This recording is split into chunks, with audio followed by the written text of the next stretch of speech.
Lessin. I'm here with my co-host, Dr. Sasha Alex Lessin. You're listening to Revolution Radio on Studio B.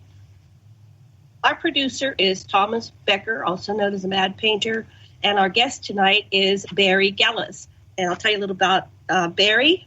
The title of tonight's show is In a Time of Crisis, Seth, Metaphysics, and the spiritual inner journey of self-awareness. And Barrie Gellis is the author of Seth Material, Q&A, the spiritual inner journey of self-awareness.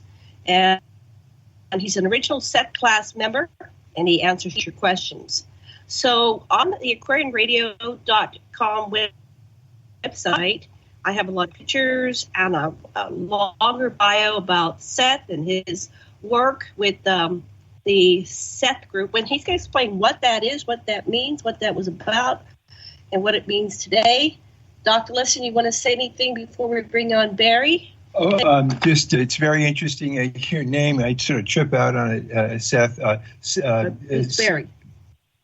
On the Seth. Okay, never mind. You're just going to bring it a different direction. I know it's Barrie. Okay, go ahead.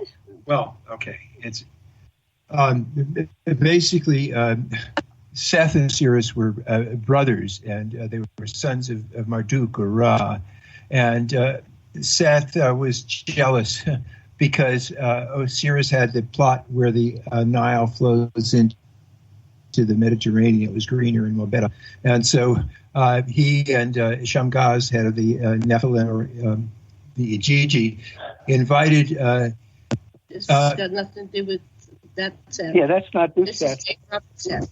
No, wrong Seth. That's Seth's next door neighbor. Yes. So tell us about the Seth material. Is it related to anything to do with the biblical Seth? Who was Jane Roberts channeling when she's talking about the Seth material? Okay, I'll start with that. I do have something I want to get into, like an audio presentation, just to read things about the epidemic and what's going on. And in terms of, like, the title is, Seth Metaphysics and the Brave Spiritual and the Journey of Self-Awareness. So Seth was an entity, a non-physical, being. He used to be physical, but then he stopped. He didn't need to reincarnate anymore. And he was connected with Jane and Rob, and that's why he was able to come through so clearly to them. She was a medium, and she channeled Seth from about 1963 to 1984 until she died. And they must have dictated about 30 books of various types. Some were official books. In other words, they were meant to be books. And some were turned into books because they were sessions that came before the book started. And then there were books that sessions that weren't directly related to a book, so they became the deleted sessions and then were called the personal sessions. There's like 7 of those. There were 9 early sessions before the book started. And some class transcripts were turned into books. A bunch of them were turned into books as well. And then Jane wrote some books on her own. So together there's about 30 books of the Seth material. If you want to ask any more questions about that, or I'll get into what I was doing. I think, and then give us a little background.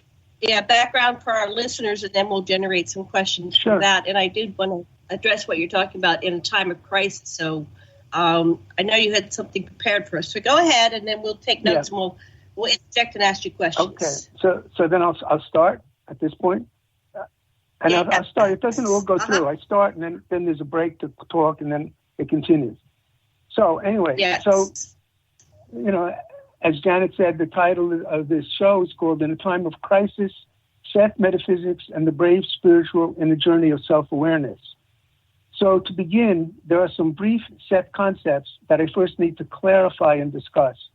After our discussion, I will then read 2 Seth excerpts on epidemics and viruses, followed by 3 brief excerpts. And then we will be on the same page, so to speak, in order to discuss those excerpts and anything else, of course. I believe this is so important, I believe this is so important, given the current state of affairs, that I want everyone to hear directly what Seth actually said in his own words. But first, we need to establish a working agreement on what we create our own reality means.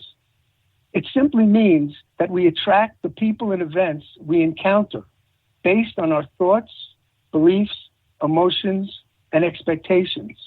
And then we respond to what we create or attract, and then we respond to that, etc., etc. All the while creating and co-creating each next ongoing moment or event, which we then respond to, etc. Our natural telepathy is involved in this process. This is what you create your own reality is, an ongoing creation and participation in whatever you are doing. So the definition of you create your own reality is the first thing we need to agree on for argument's sake before we better discuss the upcoming excerpts that I will read. In those excerpts, terms will come up like need, want, desire, and purpose of an event. All these things are tricky because usually we think of all those things solely involving the conscious mind. For example, I want and desire pizza for lunch. I want to be healthy. I'm hungry and need to have lunch soon. The purpose of going to the gym is to get in shape. The purpose of watching a TV show is to enjoy it. But we have deeper subconscious needs, wants, desires, and purposes that we can also see and understand if we believe that they exist and then take the time to explore within to find them. So, from this deeper perspective, a need is something you subconsciously need and not necessarily something you are conscious of. The same with a want. If Seth says that you want to be sick, it doesn't mean you want to be sick like you want pizza for lunch. He means that you hold strong beliefs that you may not be aware of that attract an illness, so to speak, so that you can have that experience for intimate reasons that intimately involve your beliefs and life. Simply put, and this is not an example of an illness, you can break your leg in an accident because you want your life to slow down so that you could examine it or take the time to do something that you haven't been taking the time to do because you are so busy. The need is to improve the quality of your life. The want is the accident to happen. The purpose of the event is to fulfill the need and get what you want or need out of it. You would subconsciously desire the subconscious needs, wants, and purpose. According to Seth, this is the mechanism behind how all events come to be physical reality, come to be in physical reality. This is behind the curtain, so to speak, of how we all create our own reality. And let me be very clear. There's no blame involved in this process. It is natural. Like there's no blame involved in the process of rain. Water, earth, and forms clouds that then rain down to make flowers and tomatoes grow. But also, they may cause floods. There is no blame involved in the process. And here now is where the brave inner journey of self-awareness comes into play. Its purpose is for each one of us to understand our personal input into all that we create. In order for us to consciously understand what we do and attract and why, we need to go inside our minds and bravely search to uncover whatever it is that we think, feel, expect, and believe, and why, in regard to any situation or event in which we find ourselves. Here is where we unravel why our reality is what it is, what's behind the people and events we attract, create, or encounter, and how we feel about them. Once we understand the part we play in our reality and why, we attract what we attract. Then we can choose to continue to accept what we attract or choose to change it.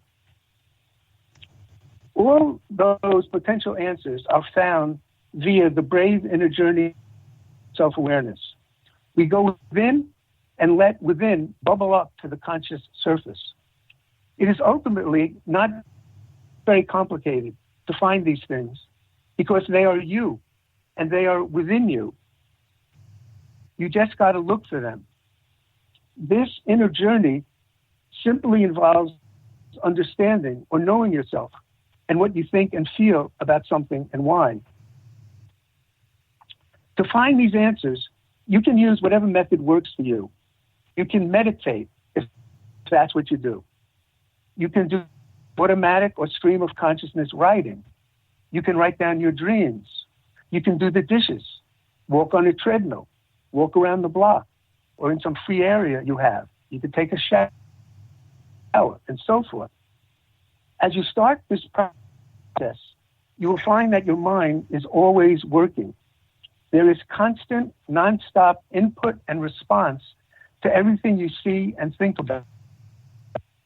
The whole purpose of meditation or doing the dishes is to slow down your mind enough so that you can become aware of other quieter thoughts and feelings that are being whispered but go unheard.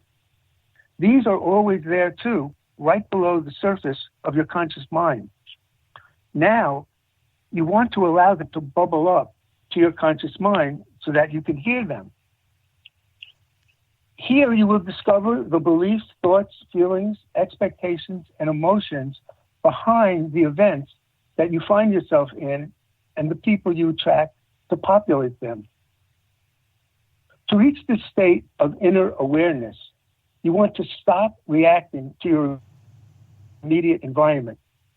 Like this, like you say, so I'm in a room, there is a TV, what show is on? I hate TV, the rug is blue, the walls are white, nonstop, etc., etc. This is what you eventually slow down in order to relax that input, in order to begin to hear what else has always been there just below the surface. Gradually, you will go deeper into this quiet inner level of awareness as if your own mind has become a ladder to go further inside and look around. You may have noticed that I use the term brave concerning this inner journey.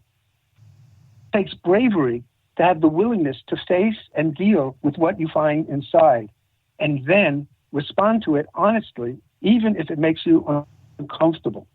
For a simple example, you believe you are not jealous and proudly hold yourself up as a model person who has gone beyond jealousy. But then you find things and thoughts inside that tell you that you actually are a jealous person. At this point, you can courageously accept what you find and plow on, examining it further in order to better understand yourself, or you can reject it out of fear or discomfort because you don't want to be that way. So you have to be brave in order to honestly explore and examine what you find inside, and if it makes you uncomfortable. This brave inner journey of self-awareness is a needed tool or self-flashlight to discover the reasons behind what ongoing reality you are attracting to yourself and why, what you find around you, what situations you are in, who you meet and know, what the next events may be, etc. It helps you to understand what is happening to you and why. And now we come to our epidemic virus that has greatly altered our lives at this point in time.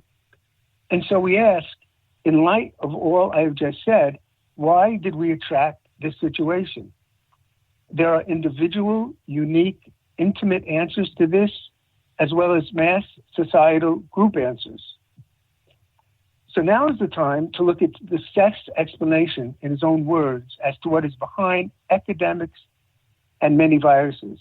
But before we start, or before we continue, this is where I wanted to take a break for any comments or questions or anything else before I go into the excerpts themselves. So, is it okay to ask a philosophical question, Janet? Go ahead. Okay. Yeah, this is the time anybody can do anything. So, okay. So, from what I hear is that you have a causal sequence where the viewer has primacy rather than there's a simultaneous reciprocal involvement of the apparent external and internal events. And so it's an interesting I have no idea. Hold on, I'm sorry. I have no idea what you're talking about. If you could either, it's too complicated for me, or can you either say it again or say it in a little more simple fashion? Okay, two things. You're saying, or this teaching, and it's a wonderful therapeutic system. I can see this teaching says that the consciousness that perceives organizes the events, whereas in an existential perspective, where you say the event and the person cause each other, or they're simultaneously part of the same thing. In other words, this system is based on causality, that A causes B when they... before I forget, let me interrupt. It's not that you said, we don't, it's not that you organize events. It's like your life is like the way it is. You find yourself in events, you choose events. This process, or that Seth is talking about, is just the mechanism behind how the event comes into physical reality in the first place. We attract events to ourselves because of our beliefs, according to this theory. So, like, if you believe love is difficult, you're going to attract people into your life who are going to validate that belief, because we always want to validate our beliefs. So you'll attract people who are going to, make it true that love is difficult. It's not that love is really difficult in any objective way, but because you believe it is, you attract people who believe that. And we do this attraction via, according to Seth and his philosophy, there's an ongoing telepathy going on between people. So I, in a sense, let's say, put out a call to someone to prove that love is difficult. Somebody who needs, for their own reasons, to prove that, will answer the call, so to speak, and we'll end up running into each other by accident in a supermarket aisle, or on a corner waiting for a light to change, and I'll drop my keys and we'll begin to talk, or whatever it is, we'll meet. So it's not that the events are organized, but that they occur based on our beliefs, our mutual beliefs, expectations, and things like that. Okay. So does that answer anything, or you want to ask something else? No, that certainly does answer a lot for me. It's interesting when a person feels jealous. Often, there's an underlying vulnerability that they've used to cover up their jealousy so they can deny it, and that once you get into the what is the vulnerability and how are you being defensive of it, you'll find, or I find that other people exhibit your disowned parts that you're getting to know if you can go beyond the bonding pattern to what each of you is avoiding in your inner child. And so anyway, that all comes down to the same thing as you said. True. It's just saying the same thing. But I do understand you now, and I appreciate that. Thanks. Yeah, and I was saying in the example I was giving about jealousy, it could be anything. Is that I always say it's a brave inner journey of self-awareness, because you will find things that are going to make you uncomfortable, and you have to face them or not. And if you don't face them, you're not learning and growing. In fairy tales and things, in what Joseph Campbell called the hero journey, they're like Jack and the Beanstalk, or in other fantasies like that. People, you get a calling, you go somewhere, you climb up the beanstalk, which in our terms now would just be going inside to explore yourself. And then you meet obstacles, like there's a giant, there's a dragon. Those obstacles, according to my understanding, are these things that make us feel uncomfortable, and we seek the treasure, and the treasure that we seek is the inner knowledge about ourselves, or inner wisdoms about life. So I was just using jealousy as one example of something that may come up that means something to you, because you always said, I am beyond jealousy. It never bothers me. But then if you find out it does, that's where the bravery comes in. And it's only bravery that concerns yourself. It's not a bravery that other people can see. It's an inner courage to face what you find, even if it makes you uncomfortable. And then if you don't have that bravery, you can't take advantage of self-awareness. You have to uncover what's there and why it's there. And the things that are there, those are the things that go into attracting the reality we create. So if I say out loud and I scream out loud, love is great. I want love. Why is nobody with me? I want love in a relationship.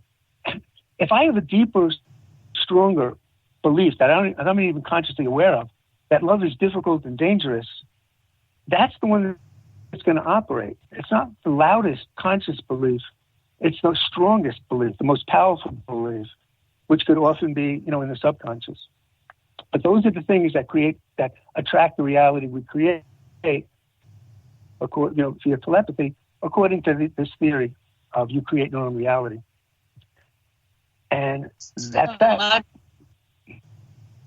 So I'm really curious about the virus, because the virus is affecting us globally and individually. This is like an experience that the whole world is calling upon to happen to the world, which affects us at all levels, including facing our own death, facing the death of people we love, and everything in between, like catching it. There was one couple, he caught it.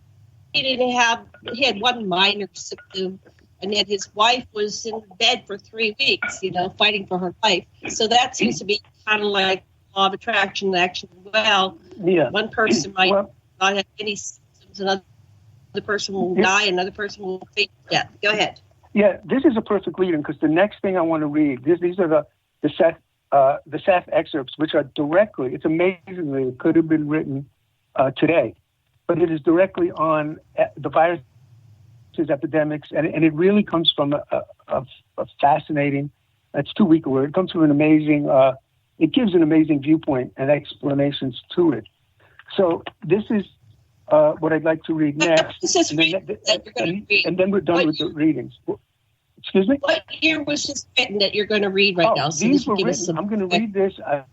It was from 1977, April 18th, 1977, and April 25th, 1977. But when you start hearing it, and you get into, you got to get into the way of thinking. It's two separate excerpts. One is 801 and one is 802. They're from one Seth book is called out of the 801 and 802. Those excerpts are from a book called The Individual and the Nature of Mass Events. And then there's three shorter excerpts I'm going to give at the end, and that's from a book called The Way Toward Health. And by the way, these books could all be purchased on Amazon or Seth bookstore online. I have nothing to do with that, but I encourage people to buy them because they're very interesting. So let me begin those two excerpts, and then once I finish this, the rest of the time we can always just get into the talking, and we'll have a shared foundation of what to talk about. And of course, we could veer off into any areas that we want. Okay, so I guess I'll begin. Okay. So this is Seth session 801. The question of epidemics cannot be answered from a biological standpoint alone.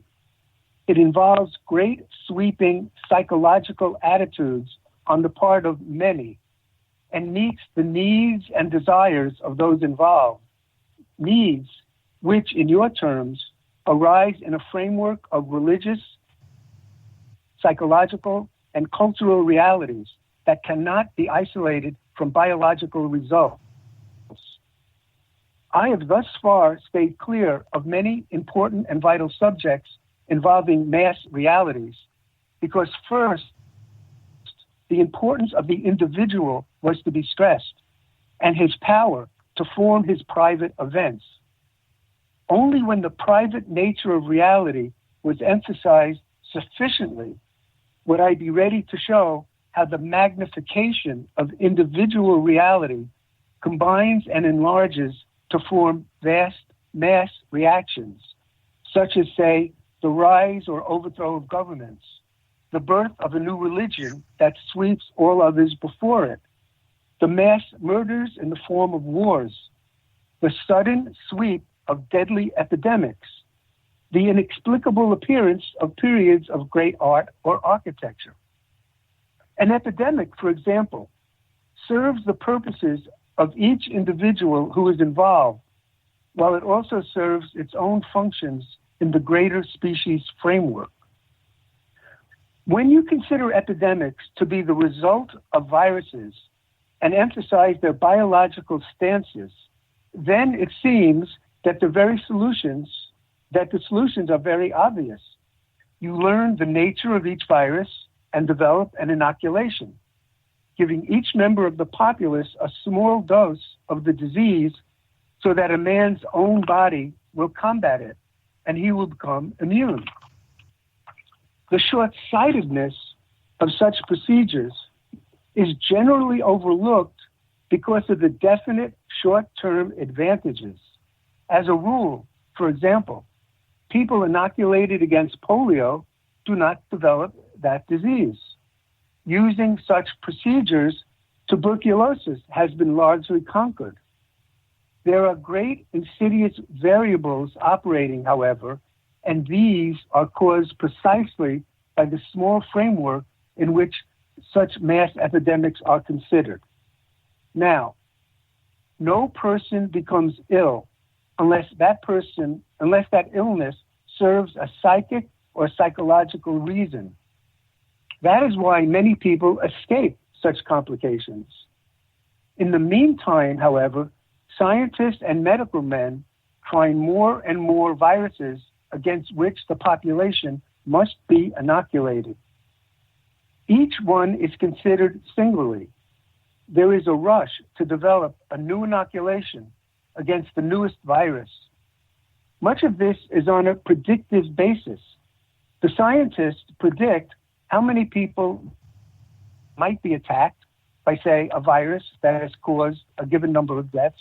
Then, as a preventative measure, the populace is invited to the new inoculation.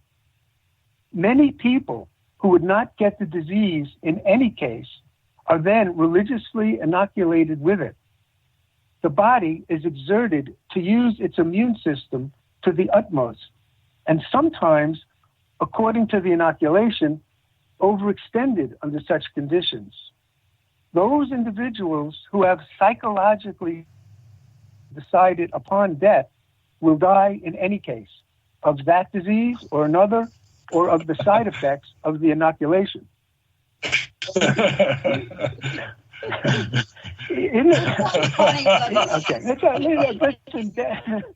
Mass death is always humorous. Say that again. So let me.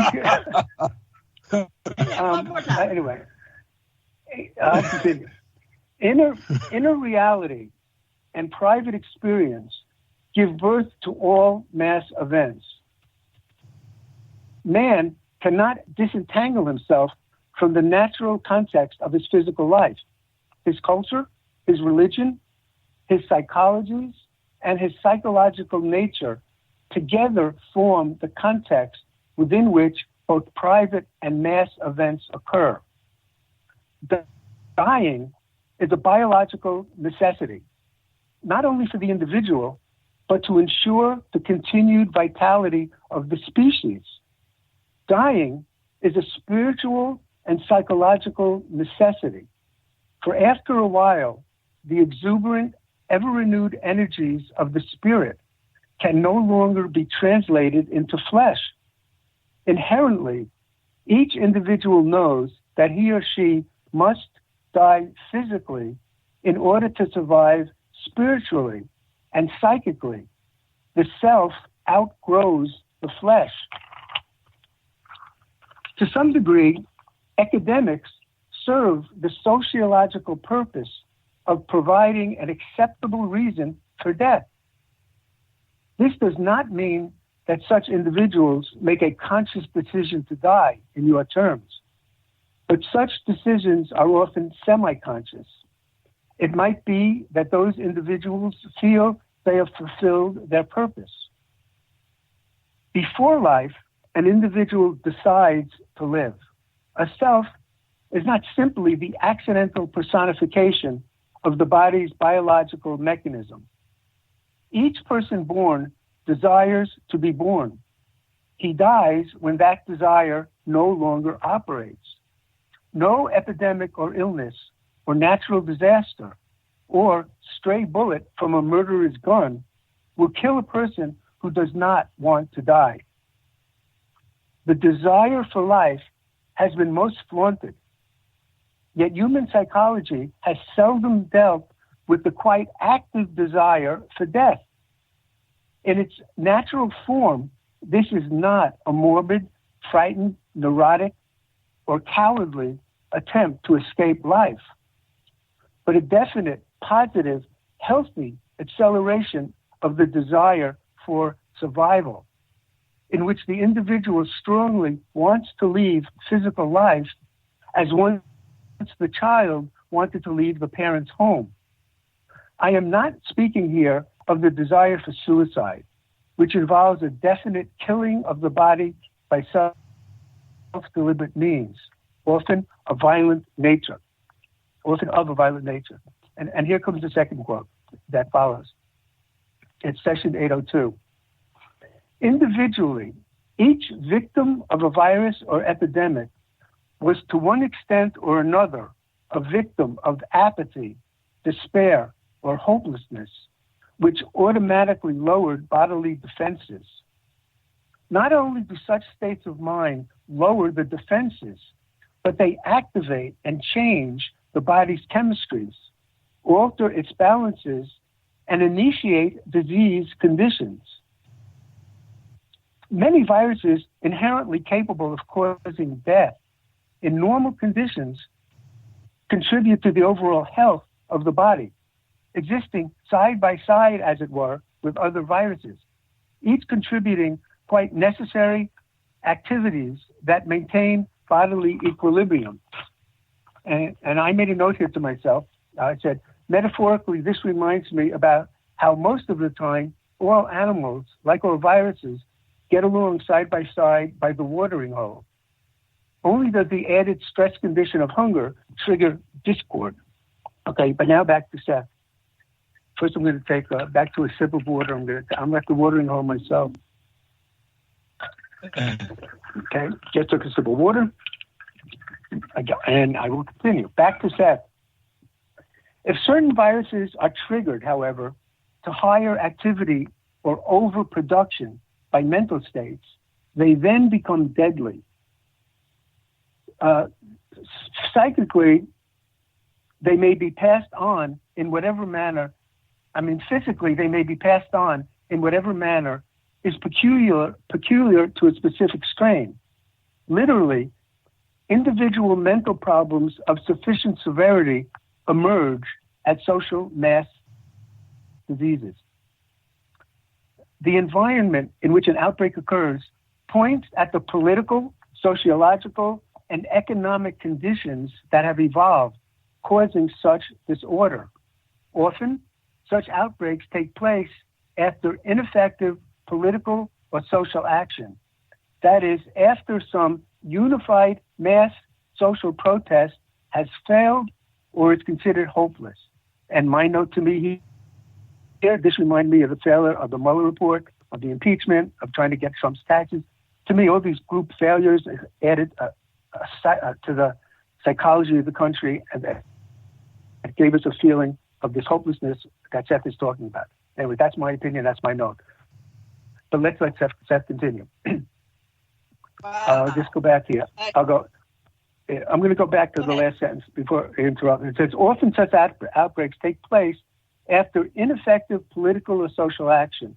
That is, after some unified mass social protest has failed or is considered hopeless. They often occur also in wartime on the part of a populace that is against a given war in which its country is involved. Initially, there is a psychic contagion.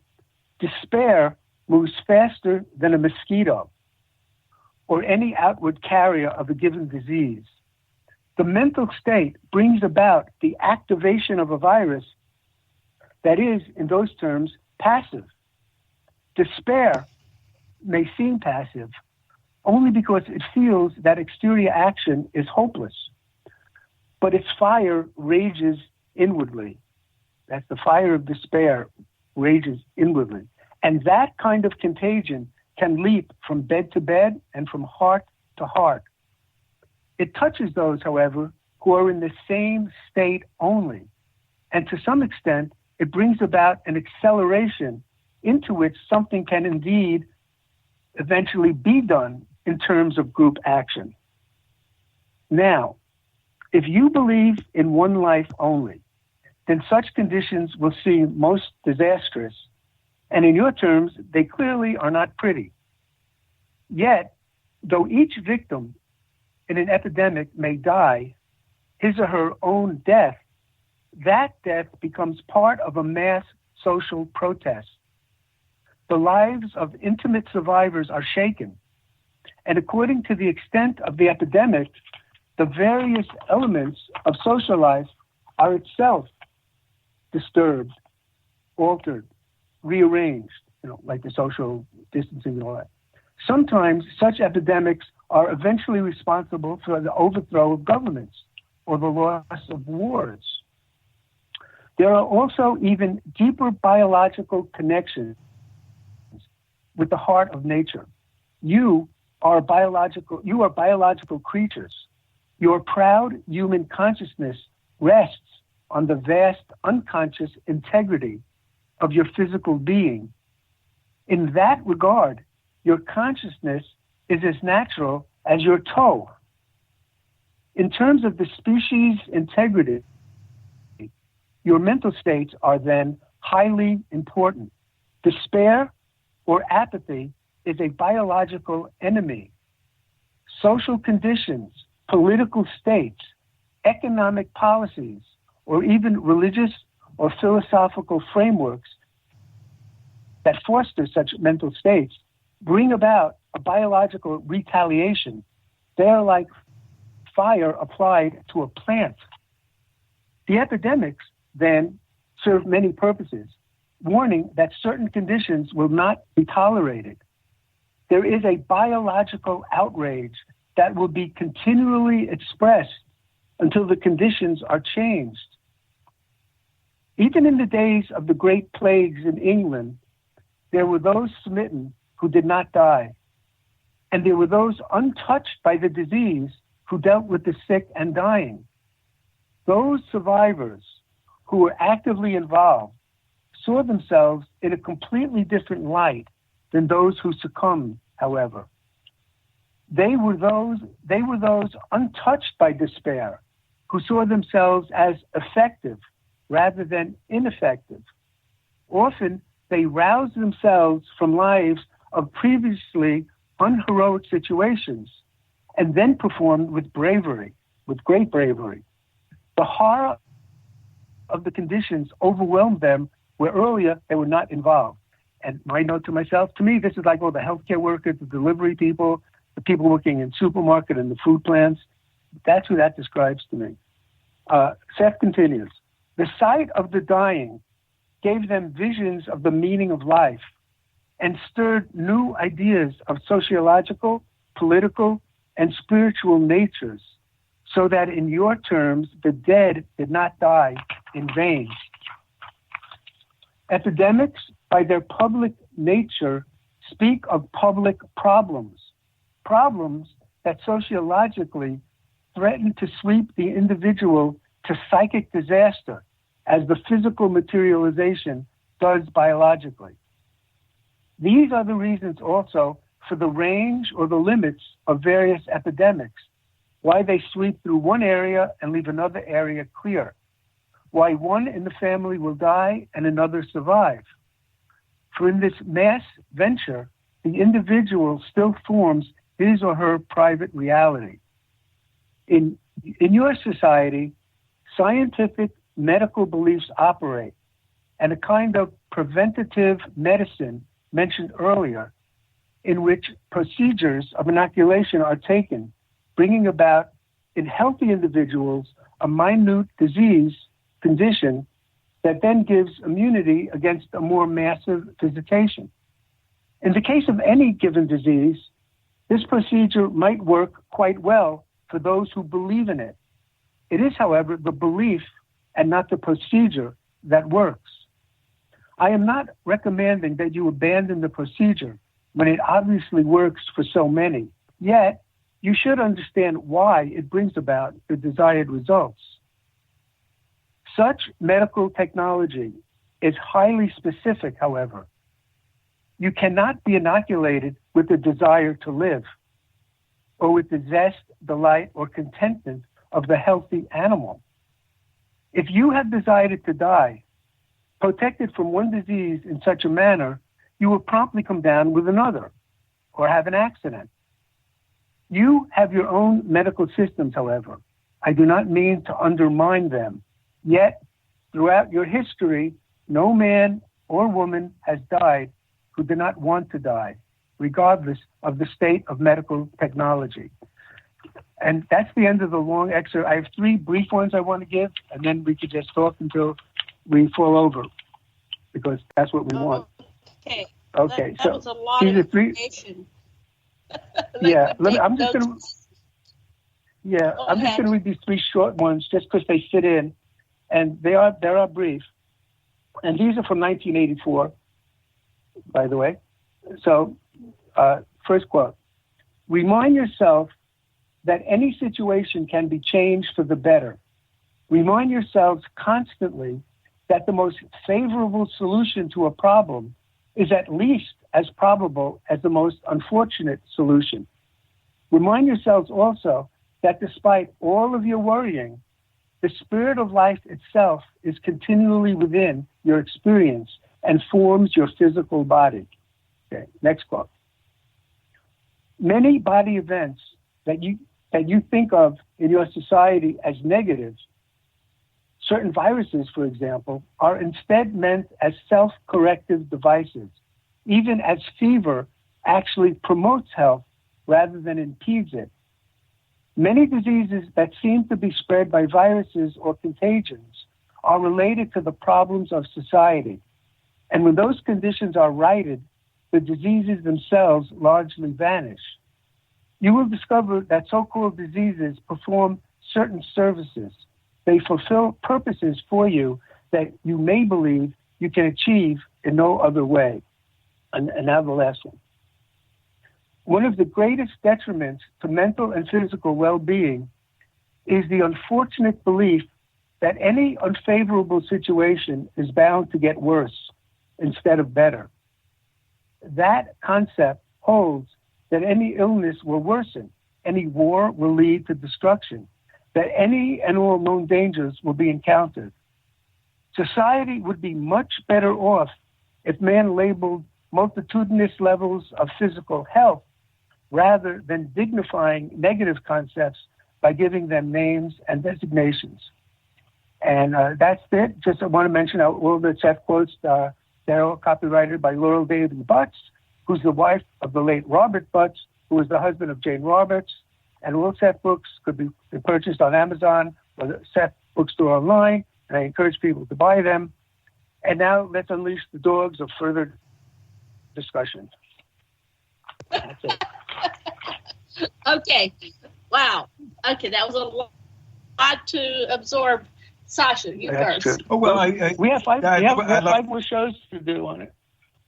Okay, go ahead. I love your description. It certainly describes Queens and Brooklyn, the places where there's the overhead and the worst pollution, and the most impacted people packed together in the less rooms, and so forth. So that's where the greatest deaths occur. On the same token, that's where there arises the real power. People like AOC who can really see this is our opportunity to get everybody to address this. So so your analysis seems right on in so many ways. What's interesting? I'm sorry to interrupt. I'm hyper now, but so I apologize if I do that again. But I'm going to do it now, and if I do it again, I'll apologize in advance. But I was just going to say what Janet had mentioned kind of inadvertently earlier. All these things are from 1977. Seth wrote this, James wrote these things in 1977, and it's amazing how they apply today. It's like truth is timeless, and it's just it's true. The things are true. I'm sorry. Okay, I just wanted to make that point. It's not really my idea. These are what Seth wrote in 1977. Right. So we're looking at this concept in terms that it is reflective of what's going on. Like the people are ill at ease, and so disease happens, and they respond individually to diseases based on their own personal beliefs or situations. So we have our planet that's in this crisis, and it originated in China. So let's look at the story is it originated in China. So what was going on in China that they had such a reaction that this disease, this virus, sparked? Okay, let's just say it did spark. Well, not sure. We'll find out it sparked. Yeah, go ahead. I was just going to say, well, being an expert in China, having lived there for 50 years, I can tell you that. No, I don't. I wouldn't know. I don't know about the inner workings of China. But yeah, if these things are true, what I just read, it would be true for the whole world, for China and the Chinese people, as well as us here in Brooklyn and Queens, or in Montana, or wherever we are. But whatever was behind it starting, however it started. Different way, like individuals are responding in different ways. Different areas of the world are responding in different ways. So we had a hotspot in Italy, we had a hotspot in China, we had a hotspot in Korea. Now they responded to it differently than we did here in the United States, and then of course it went to the epicenter, New York. Yeah, some were similar, some were different. But then there's also the overall, the witnessing overall of everybody witnessing all these different responses. That's like an additional response. You know what I mean? It happened this way here, and this way there, and this way there.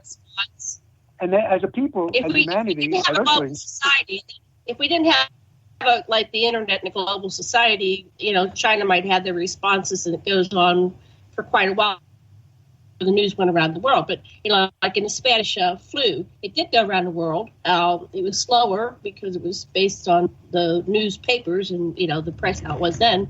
But now we have instantaneous news, so we will have a reaction tomorrow or today to what happened to the the Italians. So we had this global outpour of empathy and compassion for what was going on in Italy. And then, to what degree was this interaction we have, this modern interaction of the internet and instant news, perpetuating this global despair and what were you calling it? I couldn't take notes fast enough. Despair and apathy. There's two different ways I break that question down. One is the despair. It's not necessarily have to be a global despair. It would be despair within each nation. I mean, I know in our nation, I gave you already, but my opinion of what's causing apathy and despair and depression. It's this whole Trump administration and things not being done. And in places like China, again, I don't know, they have their own oppressions.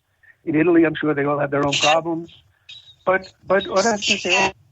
So the internet. China, they had monitoring where everything. It went from with the launch of 5G. Suddenly, everything they were being monitored 24/7. It was like, how would a world react to a true Orwellian existence where you're monitored 24/7? So that may have been a reaction that they lost privacy, and now facial recognition was everywhere, and 5G was everywhere.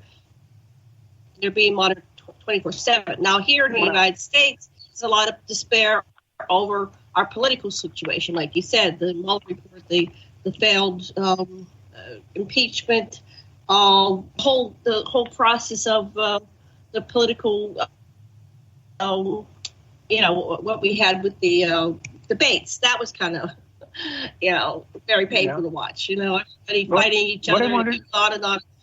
Go ahead. What I want to say was that the internet and all this instant communication could have been used in a very healthy, great fashion. people could have worked together, nations could have worked together and, given advice, given assistance. It could have been like one, family in a positive way, helping each other, instead of kind of ignoring things and trying to do things like by ourselves, or lie about things, So the internet, the internet could be positive. Of course, if there's oppression, like you said, in China and loss of individual freedoms, that would, it all depends on the beliefs of the people. Let's say if there's a group, let's say China again. Let's say China has this bad disease, and they agree on whatever level that they're going to stay in the house and be monitored or whatever it is, and that's again subconscious based on beliefs and everything, to actually get rid of the disease, then that'll be good for them and it would work. It might not work for someone else, but like everything, things could be used, in quote unquote evil or bad way. So it all depends on the intentions of the people involved and the beliefs of the people involved. But from my perspective anyway, regardless of what happened in China, I think the way things happened in Europe and Italy and all those places provided us a great model of what we in America could have done and should have done, but didn't do. And that's why Americans, the rate of cases is like, triple the other parts of the world, or double, whatever it is. We should have done things much sooner than we did because we saw other nations and what they did, but we ignored it. So, but then according to what we read, this whole thing is teaching us something that's being used to eventually create conditions that are going to be better for us and not worse. It's like a mass social protest. Using our physical bodies as a... Yeah. I think what it points out quite clearly that the resources that are channeled to increase the distance between the oligarchs and the regular people, the wealth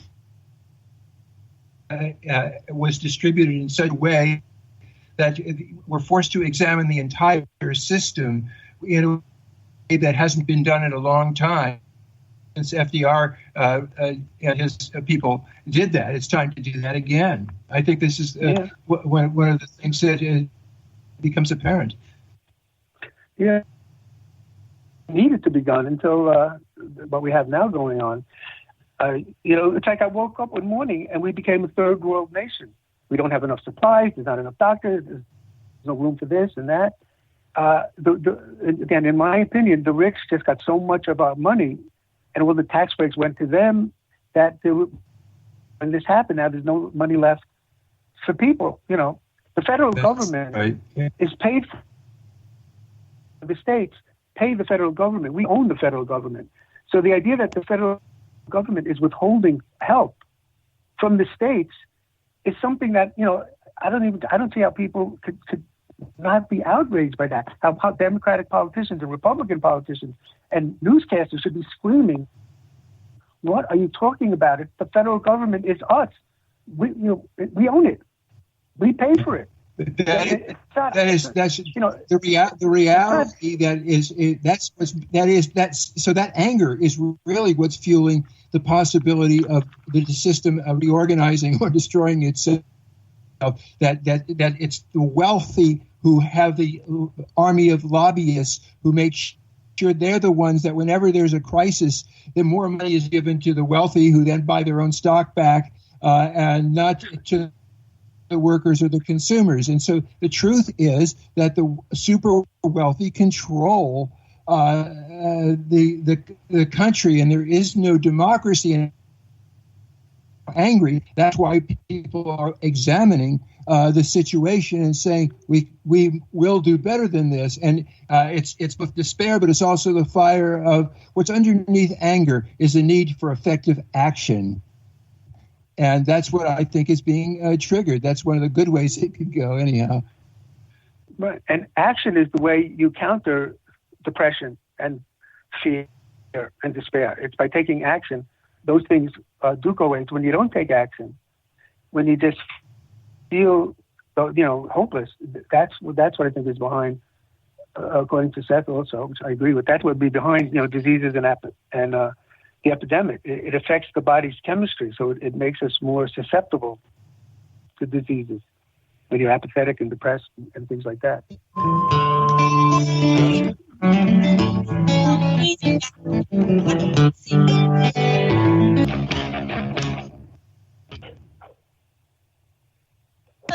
Hello, everybody, and welcome back to the Sacred Matrix. We got feedback again. Here we go. And my co-host is Dr. Sasha Alex Lessin.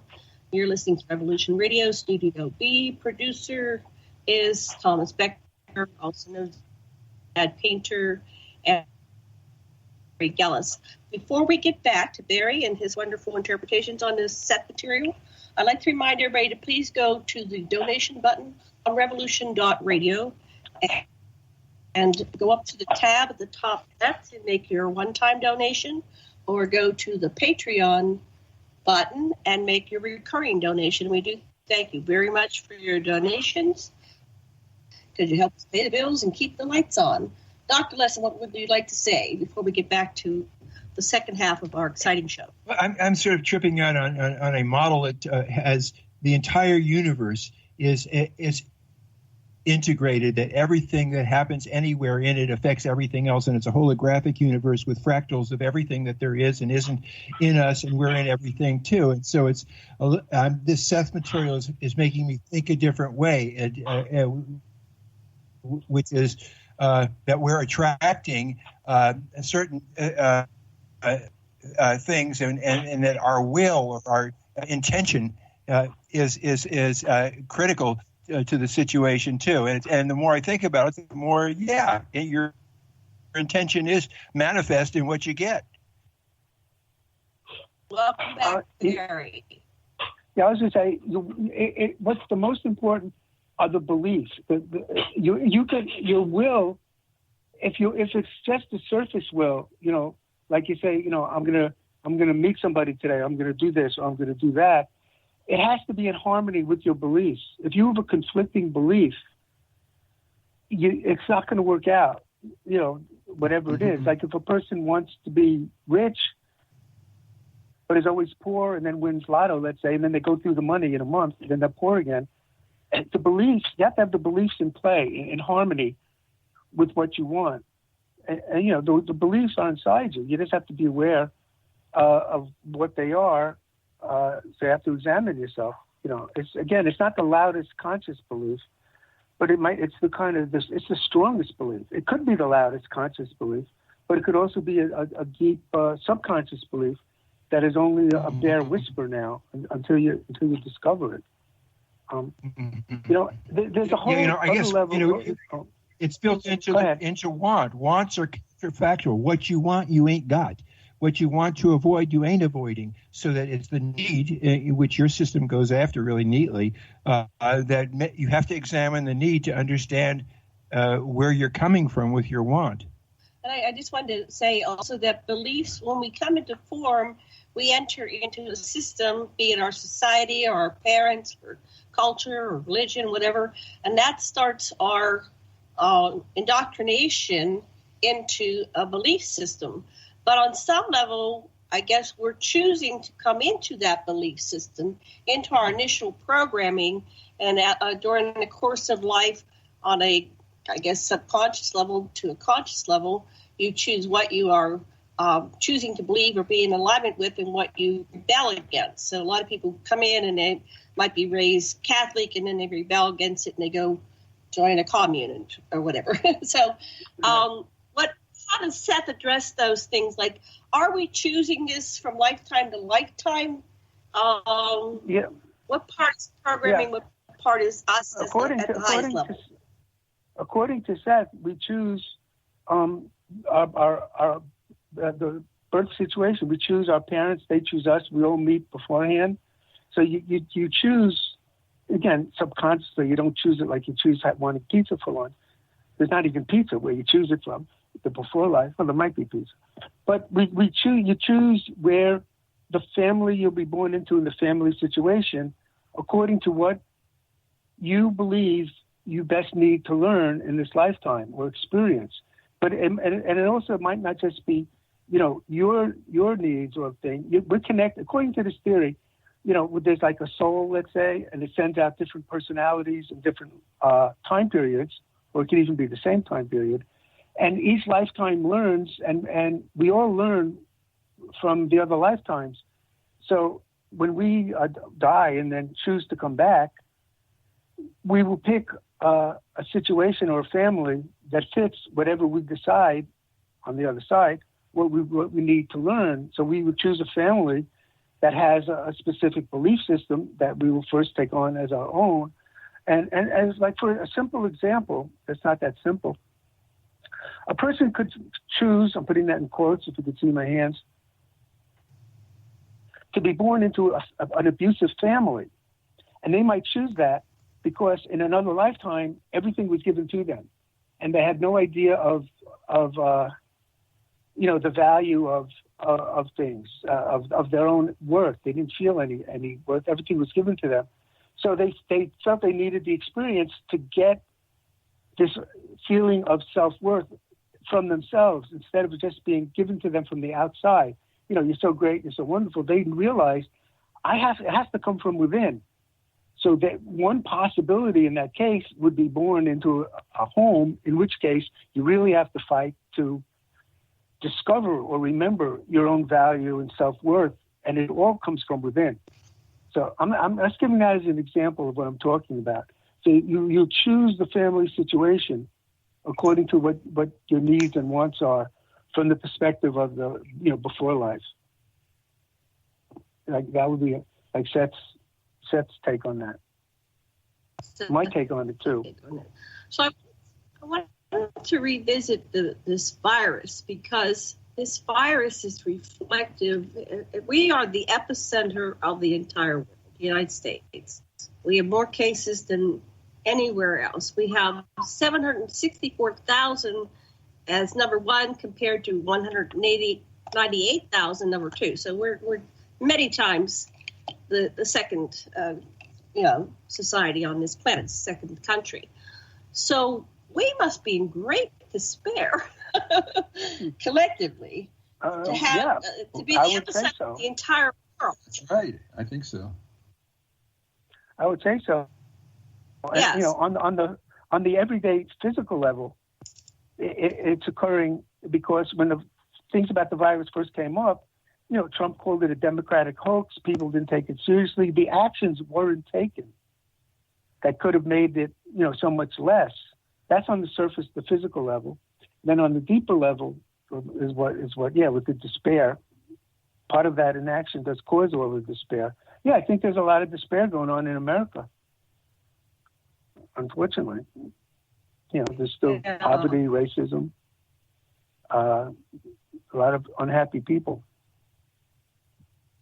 So what was the last thing that happened before we as a society decided to take on this virus? I'm trying to think of it. So in December, so we did have... You elected Donald Trump president. Yeah, well, that's been... And they gerrymandered the Congress so that it was impossible to convict him of his crimes and keep him in office. That's... Yeah, that was in January, and that's when it started. That was... Also, he didn't even get the popular vote, remember? That's right. Hillary won the popular vote. And that's despite the irregularities, the invitation of foreign powers to interfere in our election. And there's absolutely no, in the structure of this electoral college, there is no compelling reason for the electors to ever do what the popular vote is. This is a dumb system, and it was based on inequality and putting people down from the get-go. And it's time to have a new system. The system sucks.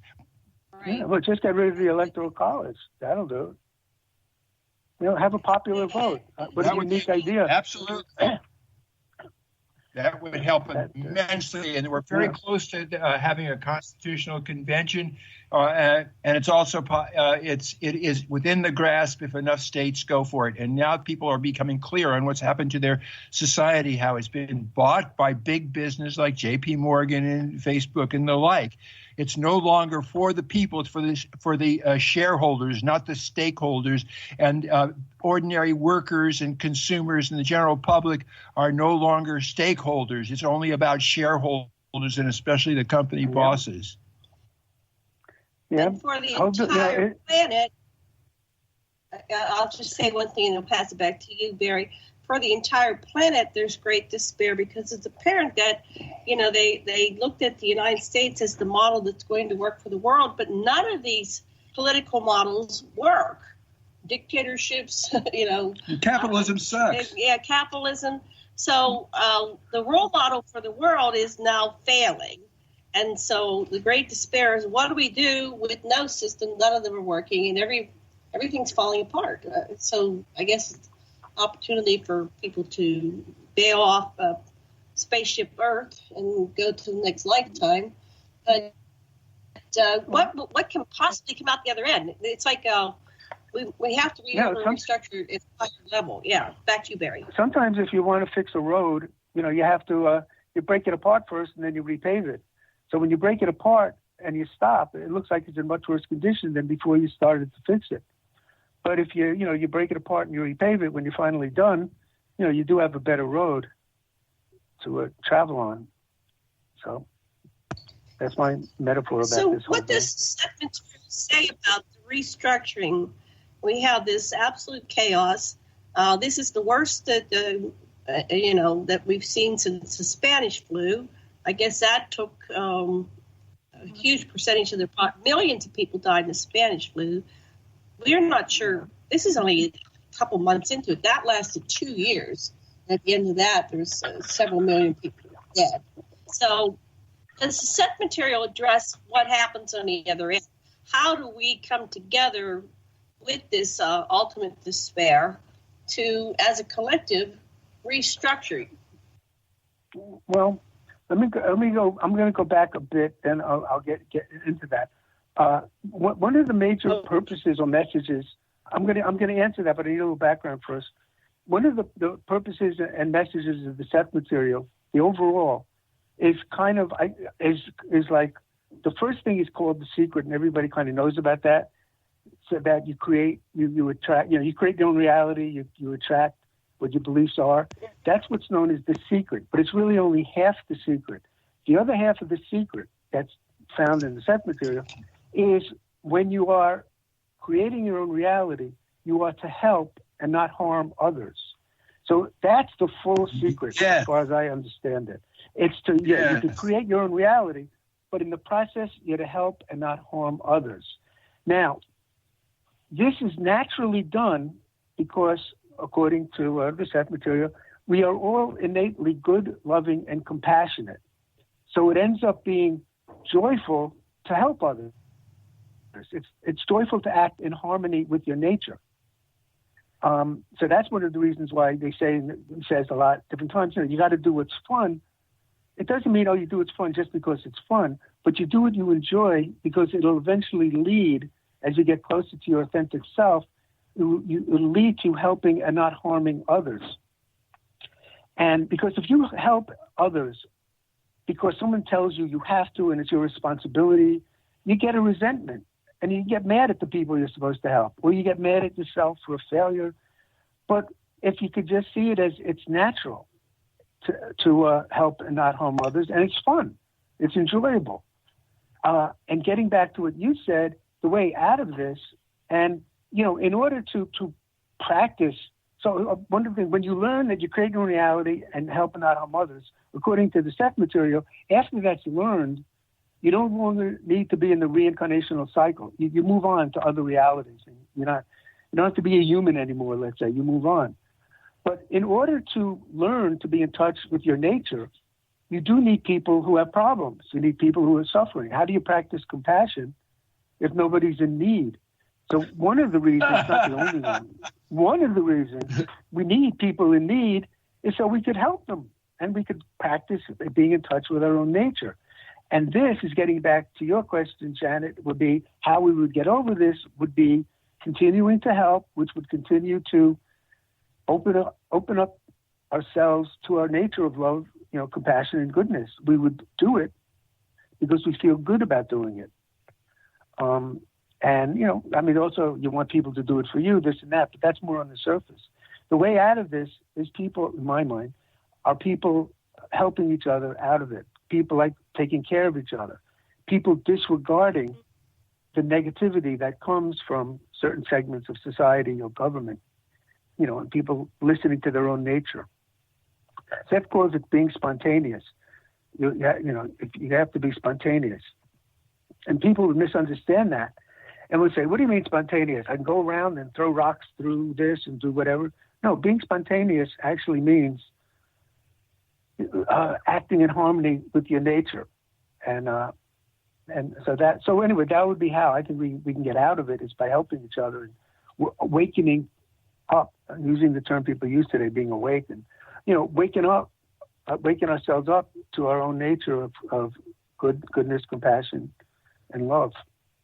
That's the way out. So I'm reminded by that what you just said about our heroes, the frontline workers, and they'll come on and they'll do YouTubes and interviews, and they'll say, I know that I'm exposing myself, that I could die, but I'm going to go in and do what I do, because they feel on some higher level compelled to save as many lives as they can, and some of them do succumb and some of them do die, but many are bravely, these are people that are now in the Walmarts, they're our heroes. They're there so we can go buy groceries. And so that's like one level. But the ones that are at home, I guess what we can do is be kind to each other. And like there's people that go out in the balcony at night and they sing a song, or unifying each other and feeling each other and acknowledging each other.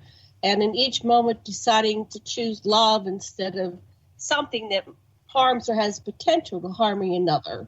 And then that gets to this social distancing. On one level, I'm saying,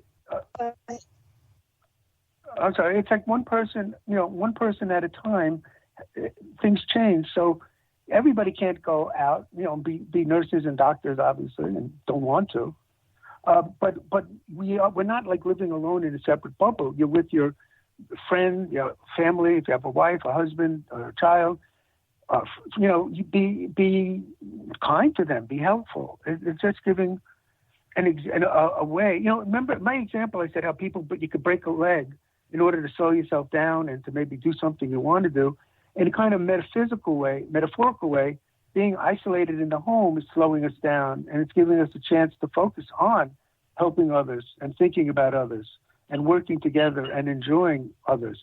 Not everybody, but the people around you. And that's really all you could do. And it's not all in a bad sense. It's a huge sense. That's what you could do, which is greatly important to help the world. Have a lot of people content, happy, helping each other. It's spread. And like you can also go on Facebook, and you can love your friends there too. Yeah. All that stuff. Yeah. It's that's what we could do on our end of it. We inadvertently serve as models. We don't even realize it.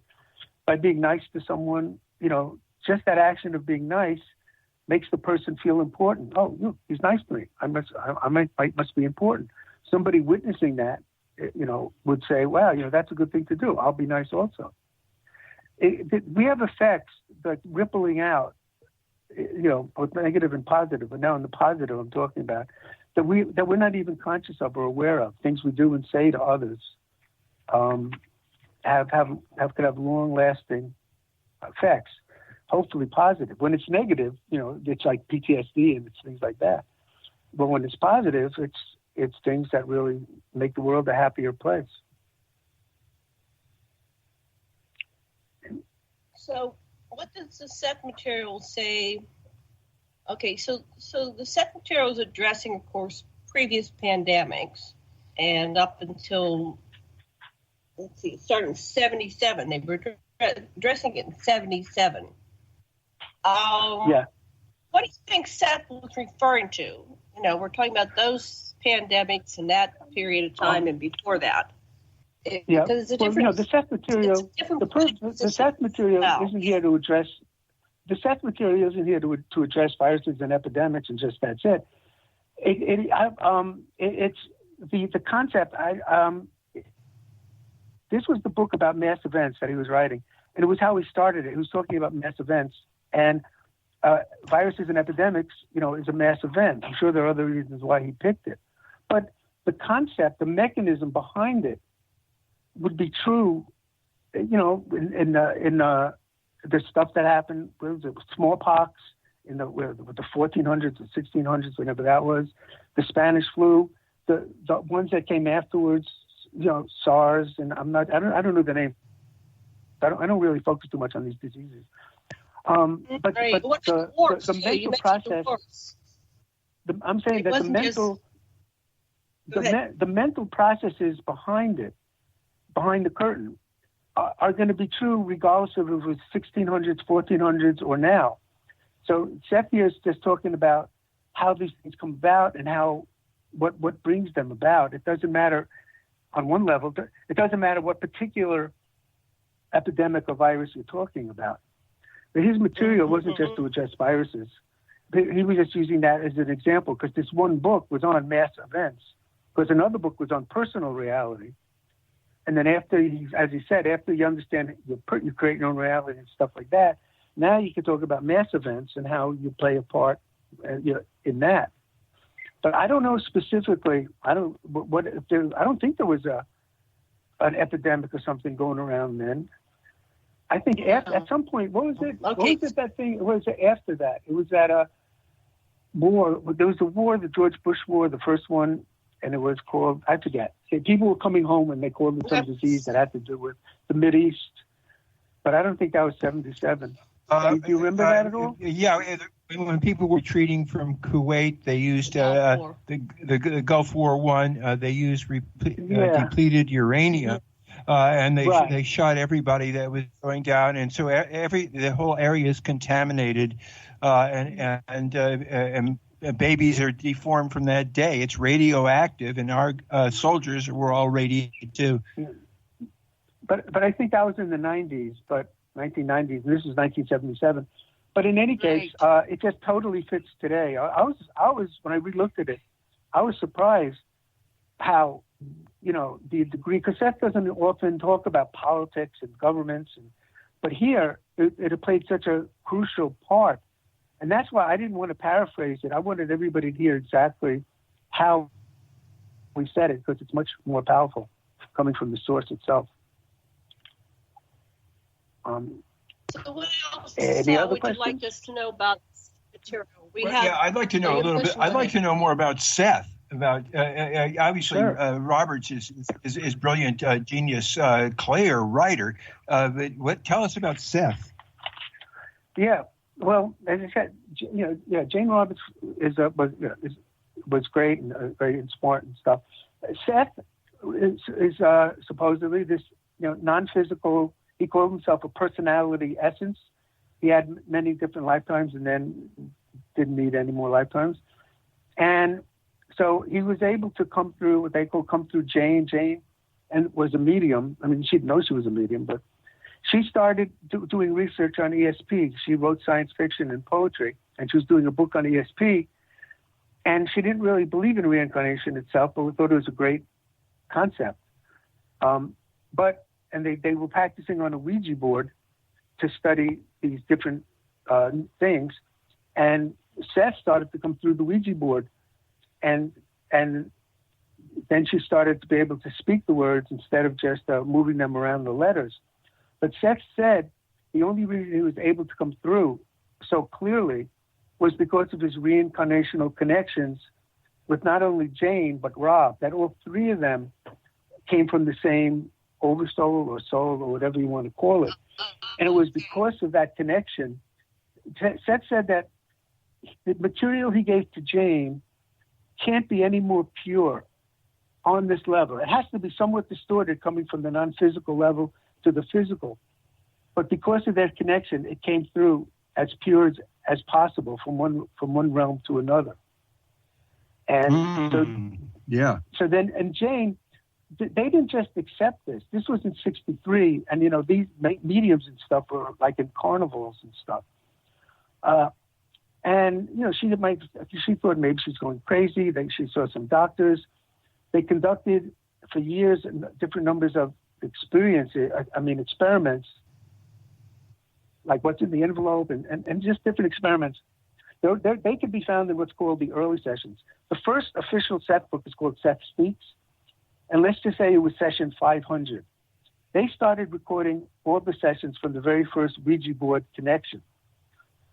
So all the sessions leading up to 500, ending with 499, all those were not officially part of any book, but they were put together and called the early sessions. And in those there are 9 volumes. In those 9 volumes included all the experiments they did and all the testing. They didn't just accept what was going on because this thing named Seth was saying so. They did a lot. They did a lot of testing and stuff until they did believe it. And and eventually they started having what they called Seth classes in Elmira in about 1967. And people would go over to Jane's, living room and talk, and Seth would come out and talk to them. And they would be taped, and somebody would make up a transcript of the class.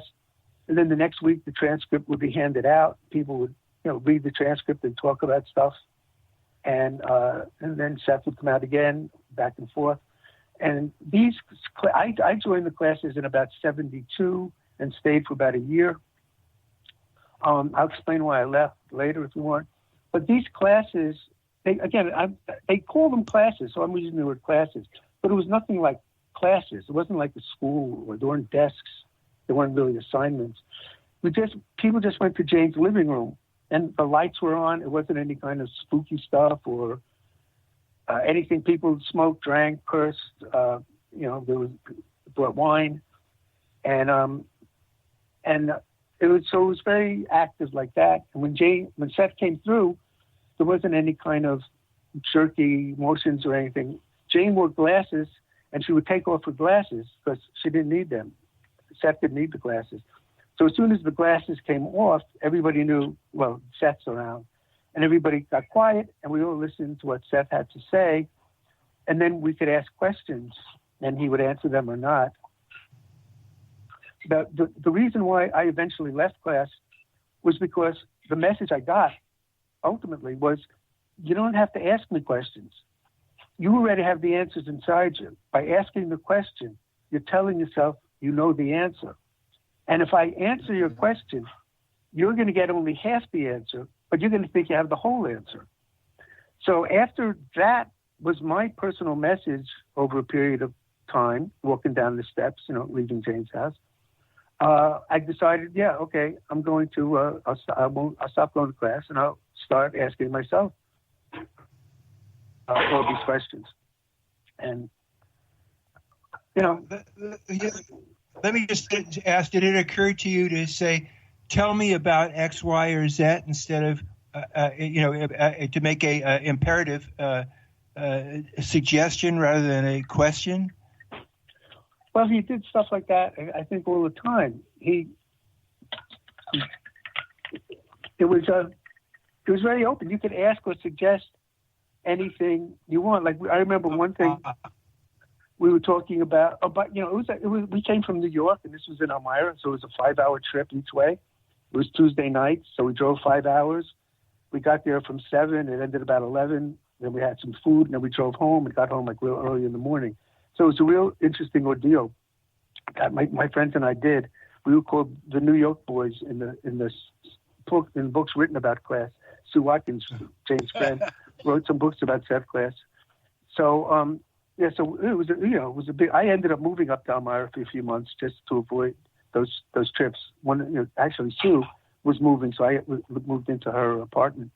But getting back to your question, for example, the Vietnam War was going on at the time, and it came up about war, and Seth was saying, you have to desire peace more than you want to, hate war. So it came up. I asked, why do people do this? Why do people just kill each other all the time? And he gave an assignment that I didn't put together until a few years, maybe 10 years ago. But he said, I want you to think about what would the world be like if you believed that you were good and everyone was good. And I didn't see exactly how it tied in, but I realized now that people go to war and kill each other and allow themselves to be killed because they basically feel worthless. They don't feel valuable. So they want to join some kind of cause so they could feel important. And that could be how a question could be answered. It doesn't necessarily have to be directly answered. But he did tell people totally direct answers about themselves or about past lives and things like that. I always held off asking questions, although I asked some, because there was a part of me that wanted to figure out the answers myself. But any questions you have about class or anything, feel free. I want to know if it hurt to not be in that group anymore. You had a certain kind of family with it. Yeah, well, it didn't hurt. I chose to leave. I was there with my friends. As I said, we were part of a group called the New York Boys. We like these hippies, loud, kind of boisterous hippies that just kind of entered the scene where these upstate New York, more conservative type people were. But Jane allowed us to come to class. And so from my perspective, I was with my group of friends that I grew up with, and then we were all kind of going to there. So when I left class, I still was in touch with my friends. So I never really missed, I never really missed going to class, although sometimes now, and I don't remember what, but there are more questions I wish I either would have asked or could have asked. But basically, I don't miss it because it's always now.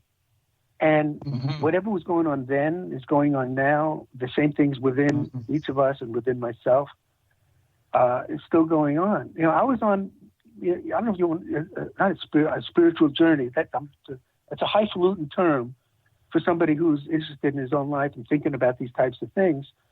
But I had my own philosophy, spiritual philosophy, when I was young, like 15 or 16, and believe like people were good. I didn't think people were evil.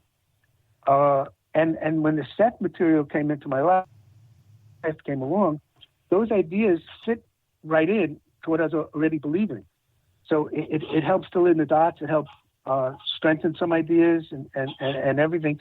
But it wasn't this kind of like shocking new thing that like knocked me over. It's just something I accepted as natural. I accepted Seth coming through Jane as natural.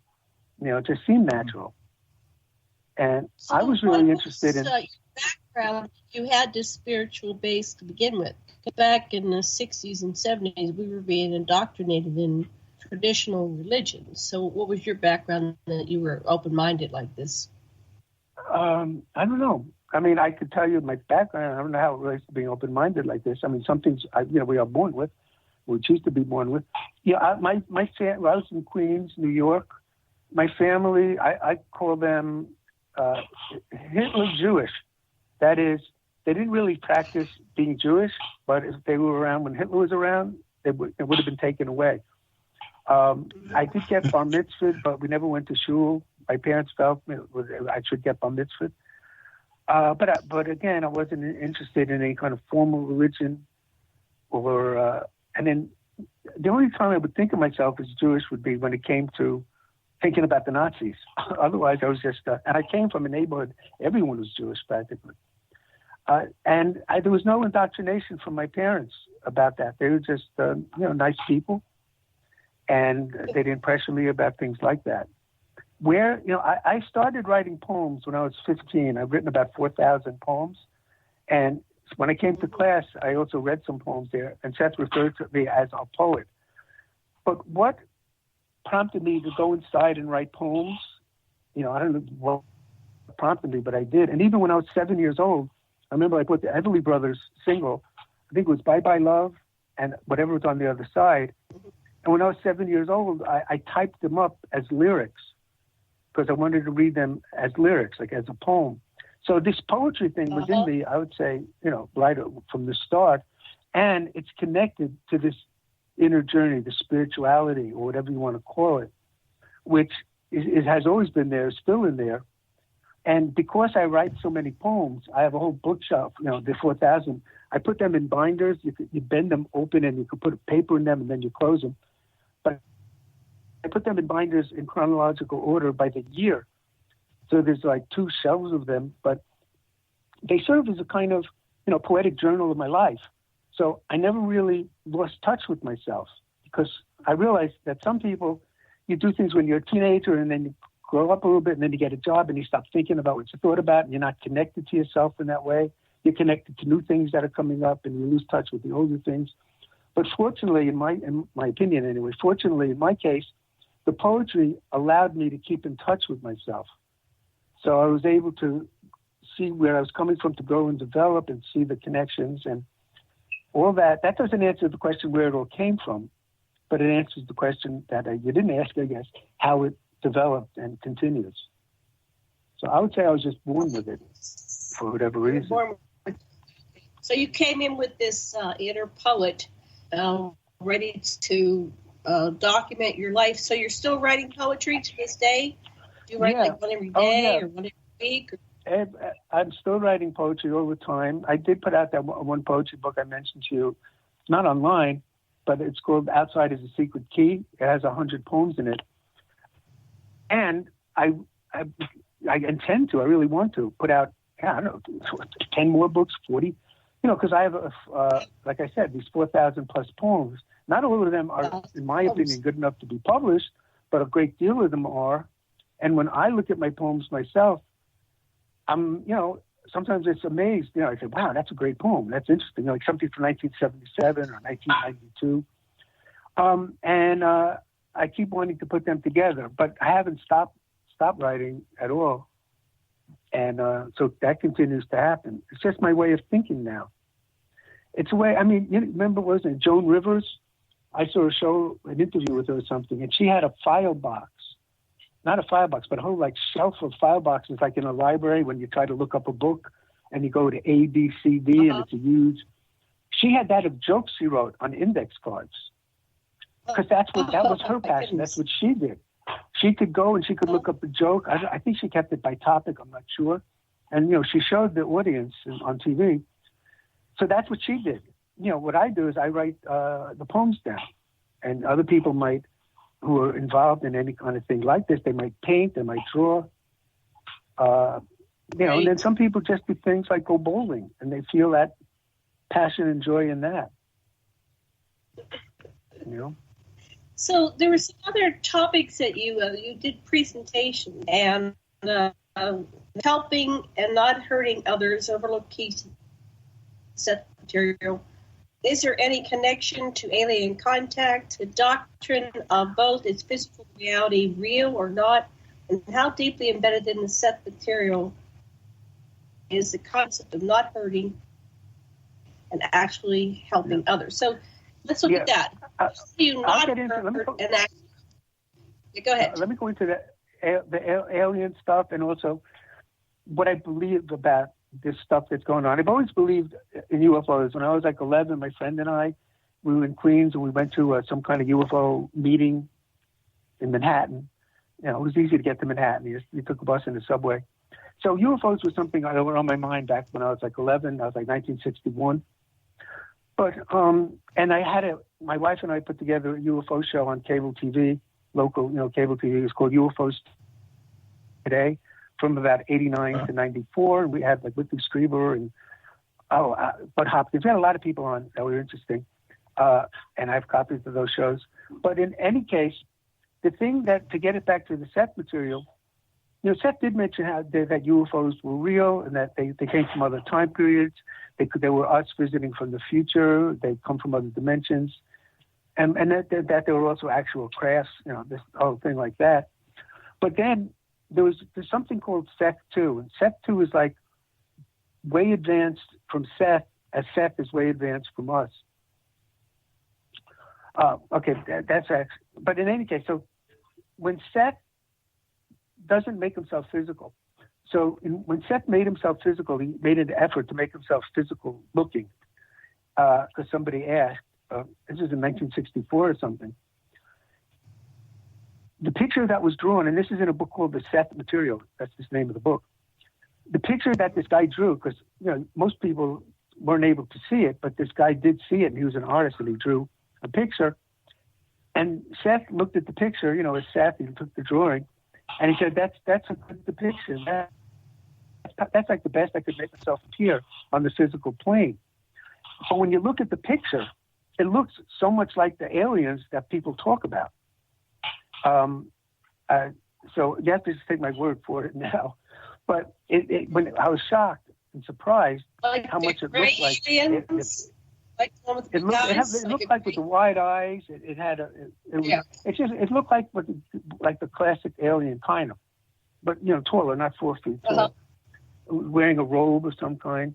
So it made me start thinking that I believe there's some kind of a connection between the manifestation of UFOs, not all of them, because some of them I think are physical craftsmen, and this whole New Age spiritual entity, movement that's going on with these communications. And people do communicate with aliens through, mediumship or channeling and things like that. So I believe there is a connection we don't yet understand.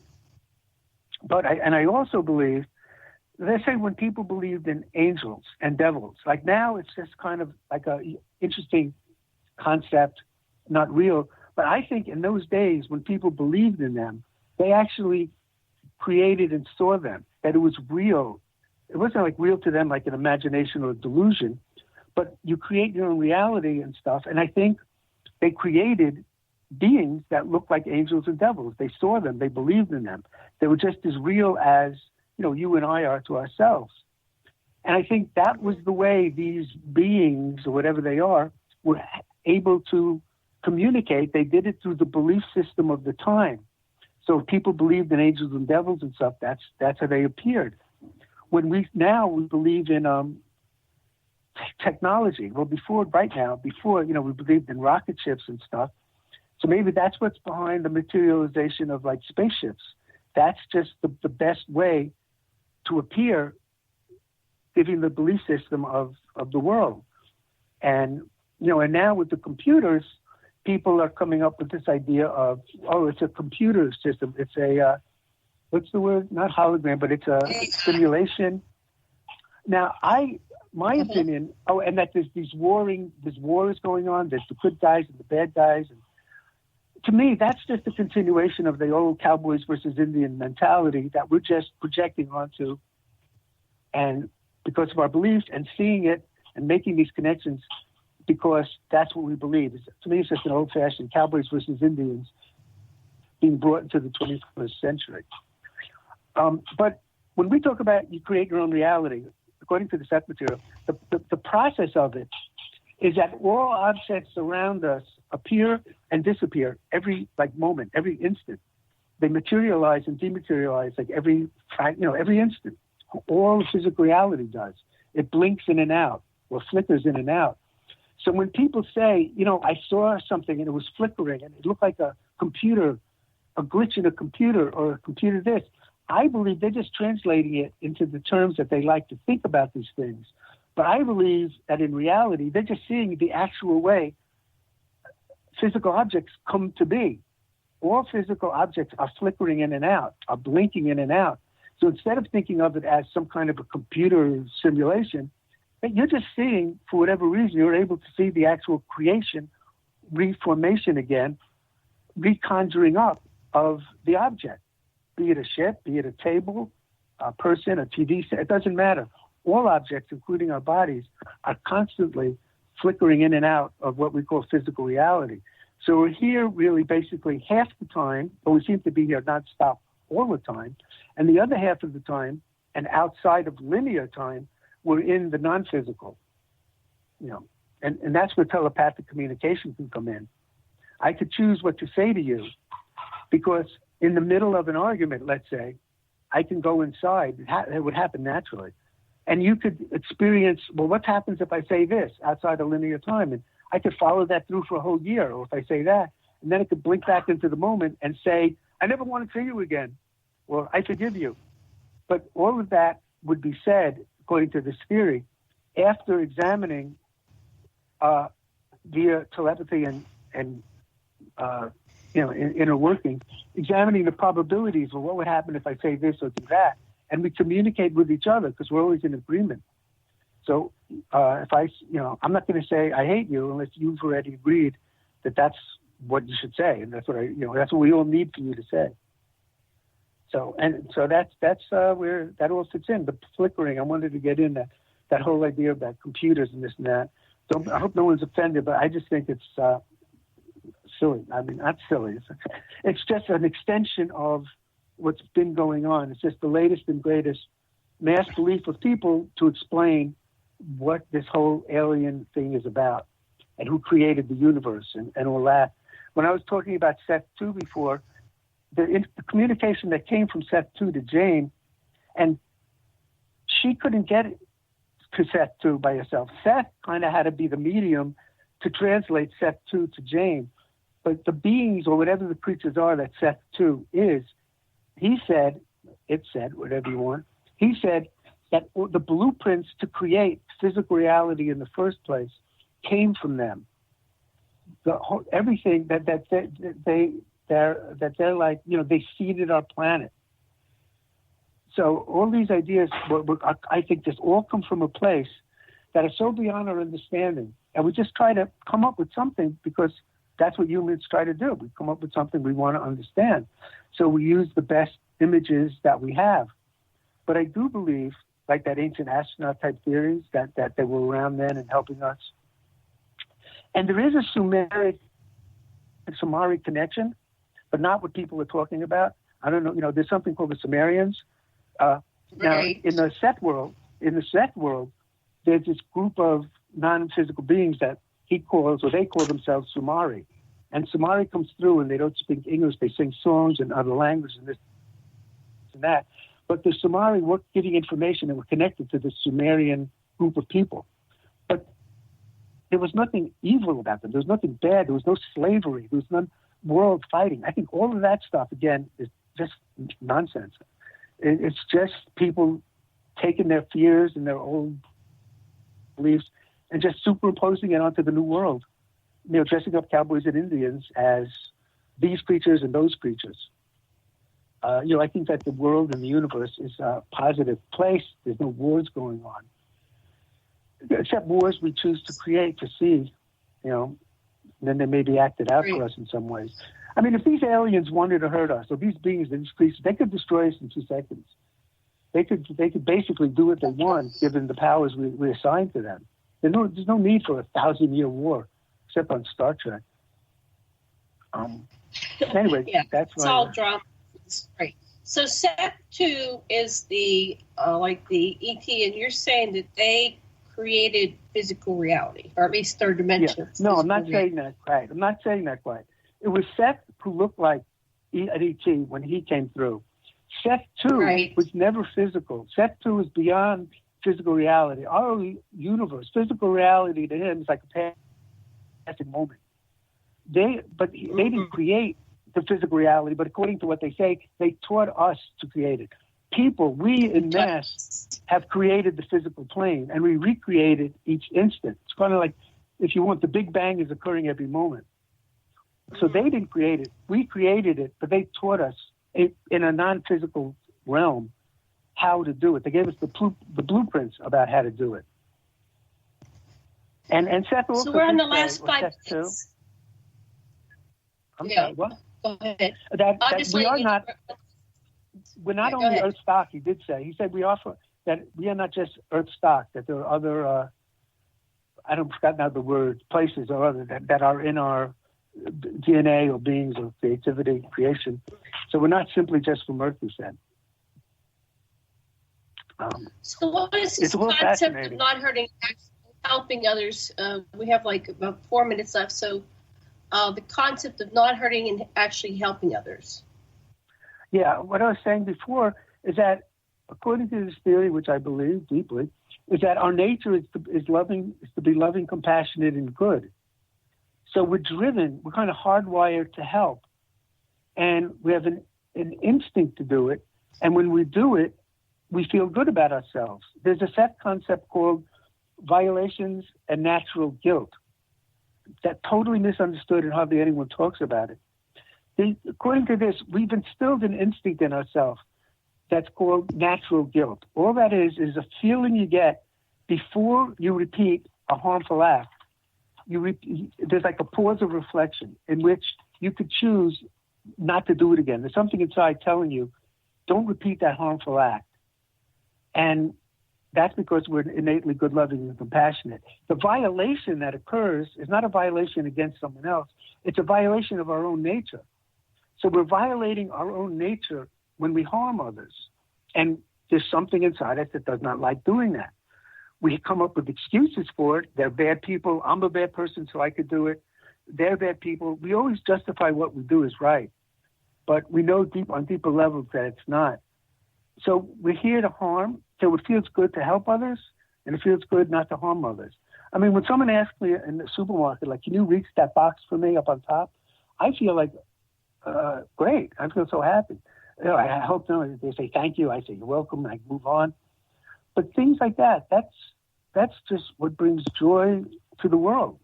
You know, joy to me and joy to others. Yeah. And by the way, before I forget, anybody wants to contact, I was just saying, people can email me at bargell@aol.com if they want to ask further questions, interested in any books or anything else. BARGELL@AOL.com. That's my email. And yeah.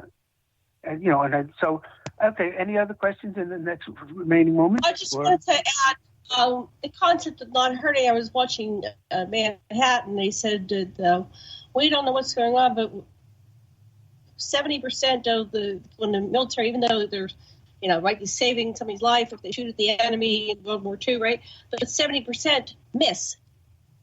But how they try, they can't actually hurt and kill somebody. And so the you know, in this story, they were trying to understand how could they not shoot at the enemy that's going to kill you, but they just miss. Yeah, one of the poems I wrote back, like in the 70s, was how it's not natural to kill people. We wouldn't need boot camp if it was natural. You know, we have to be trained to kill people. People don't want to do it. Yeah, you have to be given an enemy, taught that these people are not human or worse than human. I'm not sure if that's what you were saying, but people don't want to harm others, except they're brainwashed. I say you come up with reasons why it's okay, but it's still against their nature. He's saying that they were trained to overcome that, and despite their training, going through boot camp and everything to kill the enemy, 70% of them could not actually shoot to kill, despite all the training. Well, I'm not surprised. I'm not surprised at all. Yeah. It's, you know, people are good. What makes people act not in harmony with their own goodness is when they're hurt. Like you're abused as a child, you get hurt, so you feel your natural love brings you pain, so you put a wall up. So you know it's still there. It's just that you're not acting on it. I hear the music. So, Barrie, yep. Thanks.